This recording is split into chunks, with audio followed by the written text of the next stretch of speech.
The country's largest ever predator control project has been launched in Taranaki. Conservation Minister Eugenie Sage announced that Taranaki Taku Turanga, which aims to eradicate pests from the entire region, will get an injection of nearly $12 million over 5 years from the Predator-Free 2050 Fund.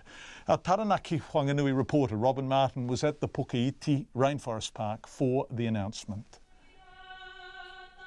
The Taranaki Taku Turanga, or Towards a Predator-Free Taranaki project, will start near New Plymouth and be rolled out across 4,500 hectares of farmland surrounding Egmont National Park. A collaboration between the Taranaki Regional Council and rural landowners, it builds on the Taranaki Monga project, which focuses on the national park and offshore islands. Chief Executive of Predator-Free 2050, Ed Chignell, says Taranaki made a compelling case. It's large scale. The end game is 700,000 hectares of the Taranaki province. So we're looking for large land scale projects, and this fits the bill, and we need to have credible people that can actually carry out the project. Mr Chignell says the aim is to eradicate pests from native habitats and defend them against reinfestation using a virtual barrier of high-tech traps. Some of the technology we've got now is wireless technology, so that when a trap goes off, it sends a signal back to an app on your phone.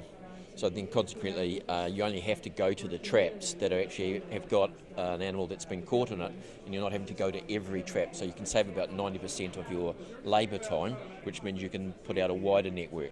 The Conservation Minister, Eugenie Sage, says the project is significant because the Regional Council is making a commitment to eradicate predators like possums, rats and stoats across Taranaki. Taranaki Regional Council is the first council to do that, and it's significant because it's a major collaboration between Predator-Free 2050 Limited and the Regional Council to going beyond the National Park, going beyond our public protected lands onto private land.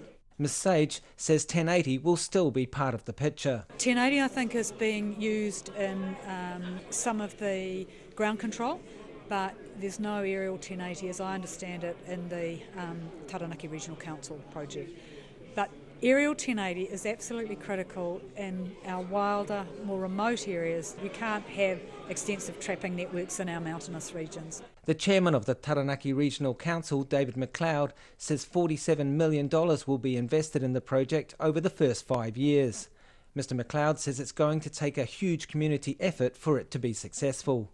Honestly, it's about them volunteering to potentially, say, have a trap at their place in the towns. If it's on the farms, we need the farmers to start to elevate their possum control program up to the eradication and also the control of the other pests that are in question here, being rats and the mustlers, the stoats, etc.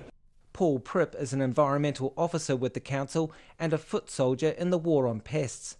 He says the high-tech traps are doing far more than just saving him time resetting trap lines. The cool thing about these nodes is that they send a little burst of information to my phone and a database. So they're not just telling me that it's set off, they're telling me the temperature, the time of the day or time of night that the traps have been set off. So we're getting a whole bunch of information.